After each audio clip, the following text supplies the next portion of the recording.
I'm pretty sure throughout my life, this has to be the first anime. I'm pretty sure this was my first official anime that I watched, and then it got me into like watching more anime. So I found Fairy Tail, best anime of all time. But this one is like has to be my personal favorite.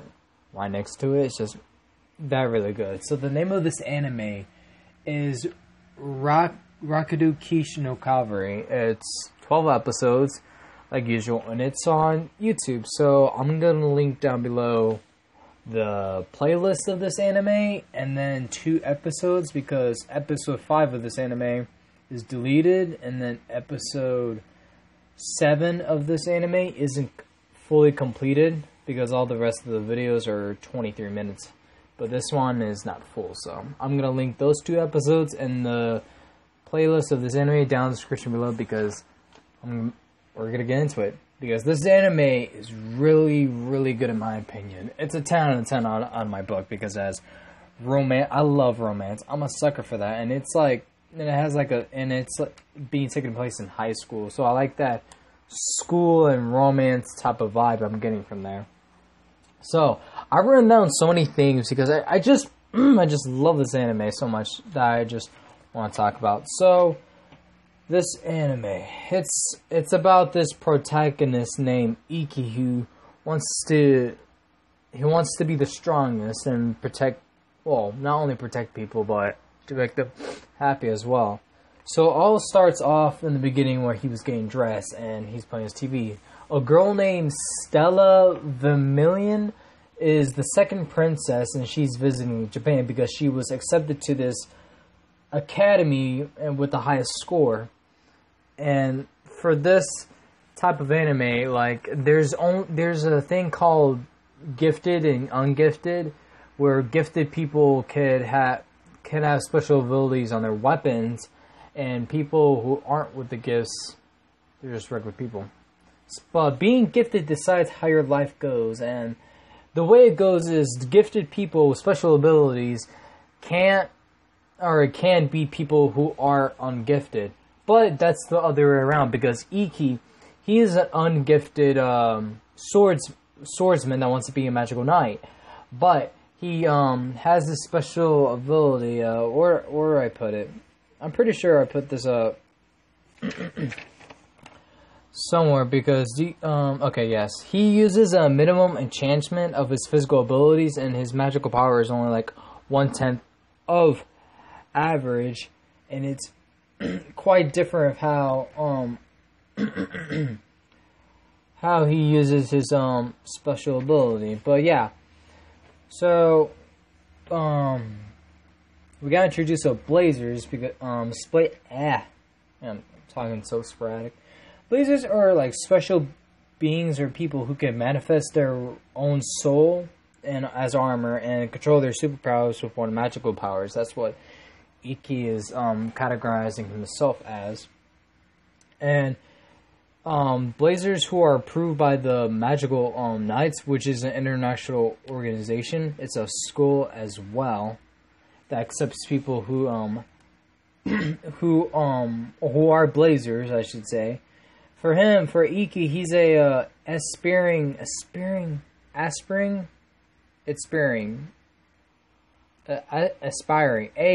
magical knight. Whew, I cannot pronounce things. But yeah, that's kind of like a bit of a rundown, and it gets really juicy because in the beginning he walks into his room after his exercise he did, I'm pretty sure, and Stella, which is the princess, she was in his room, unclothed, and he decides to get even, and it resulted of her slapping him. Funniest thing ever. And then he went to the director of this magical school night, or the magical night school afterwards, and she explains to him that about the academy having the best track records, and there's this thing called the 7 Battle Star Festival, which decides the strongest student knight. But they've been winning almost every year until lately. Throughout the couple of years, they haven't gotten any good results. Then then yeah, and then she mentions of what he did to Stella was kind of not appropriate. So yeah, so they got to know each other a little bit. He apologized, and the director forgot to mention that they would be both living in the same room together as roommates. But Stella is a A rank student. She's one of the strongest magical knights ever, and then Iki is an F rank because what I just said earlier, because he uses a minimum enchantment of his physical abilities, and again of his powers being only 1/10 of average. So ranks are just based on the ability as a blazer. So that's why Iki's for instance, his ranking is all the way low. So, but they still battled out about who gets to live in what until the director suggested a mock battle.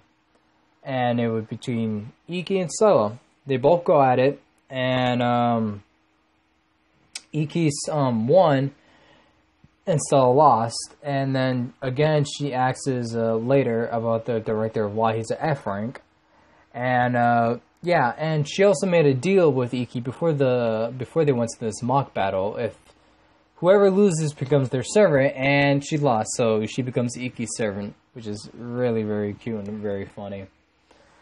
But yeah, it gets it gets to show like just for some reason it's just I don't know, it's just these characters that have been well done and put up with. I just love it all. I just love everything about this. I don't know. And then we get on to the second episode. Yes, I'll mark down the second episode as well because, again, this anime is just really good. His sister, Iki's sister, comes to the school with him, and Stella gets very jealous because his sister pulls... How can I say this? She pulls an Alabama move on Iki. That's all I'm going to say. And... yeah. And prior to coming to this school with Iki, she has a roommate named Alice who sometimes she talks to him about Iki and how much she loves him. That's all. And then in the second episode as well, we get to understand more about Iki's past. He wasn't gifted at all for his family, but some of his relatives are. And his family treated him like he wasn't there. It's pretty poop, okay? It's just dumb. I don't know why. What kind of family does that to their own son? Apparently his. So he ran away until he bumped to this man that saved his life.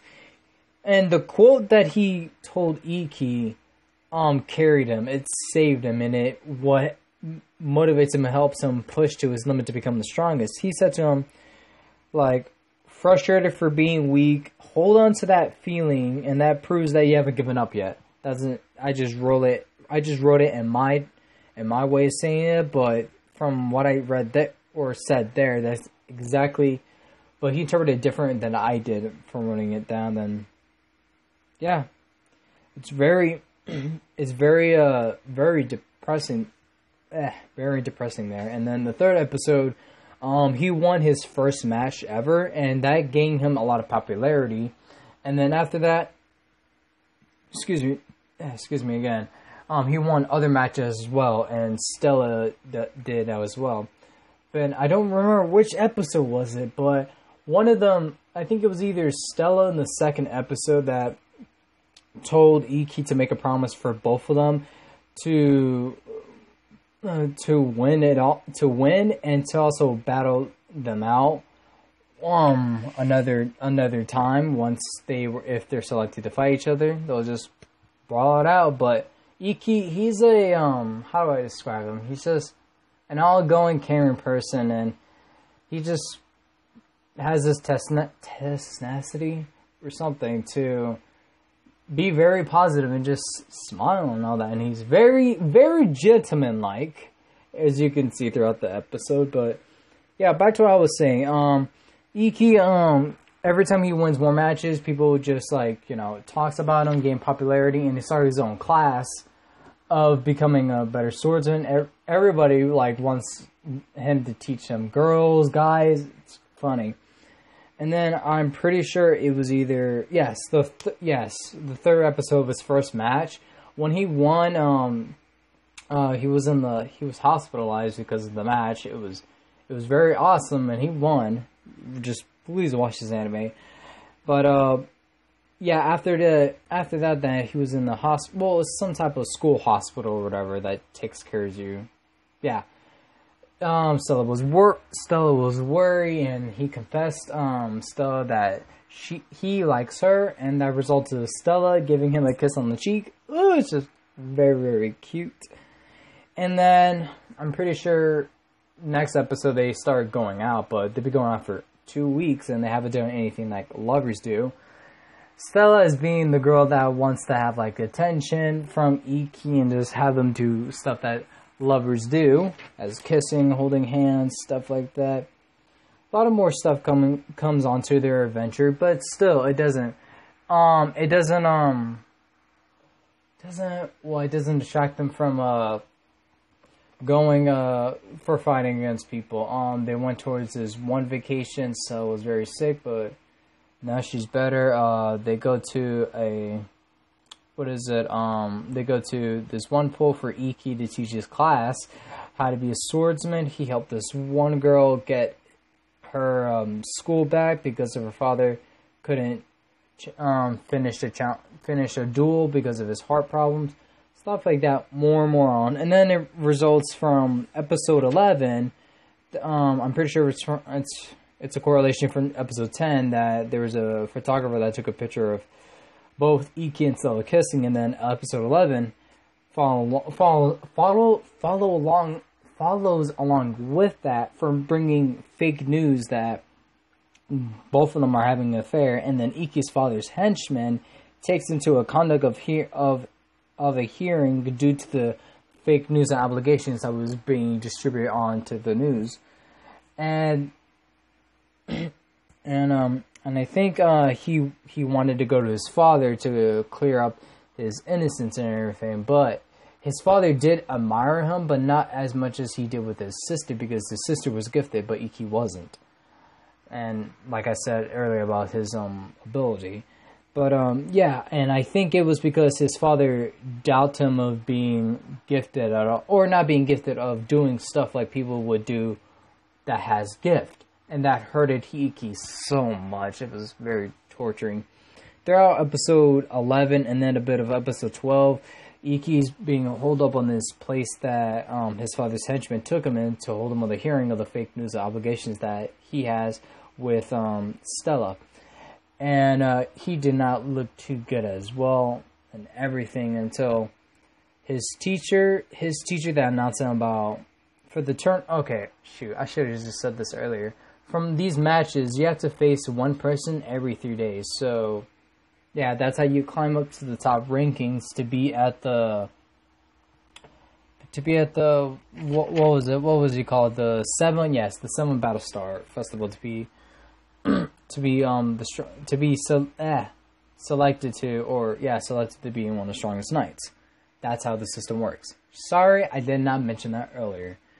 Throughout that, he faced his matches until his teacher that announces the whole thing about how the matches go and everything gave him a piece of Stella's hair to let him know that she is fighting as much as he is for her. But this teacher, she is very funny because she pukes out, I think, 1 liter of blood, and it's like she can't control it. It just happens miraculously, and it's just like really funny, but yeah, but not nothing bad to joke about, but yeah. And then we got on to the final episode that Iki faces his last opponent, which is a girl, and she's part of, I think she was part of episode 11 episode 12, or no, 10, yes, episode 10, 11, and 12. Maybe 9, I'm not too sure. But yeah, they have a good clean fight. Sort of, because in this one it goes like this. This was Iki's final battle to to be selected for the strongest knight. If he doesn't win this, he'll give up being a knight. If not, then yay, he becomes a knight. And then in that instance of the battle, it was just very exciting because Iki faced his opponent. He faced his opponent with one strike and strike her down. And the thing is, it was a very epic moment because this intro of the song of this anime, by the way, is very great. Don't skip this anime intro song. It's actually really good. That was playing along, and then Iki was rushing against his opponent with one strike of his sword.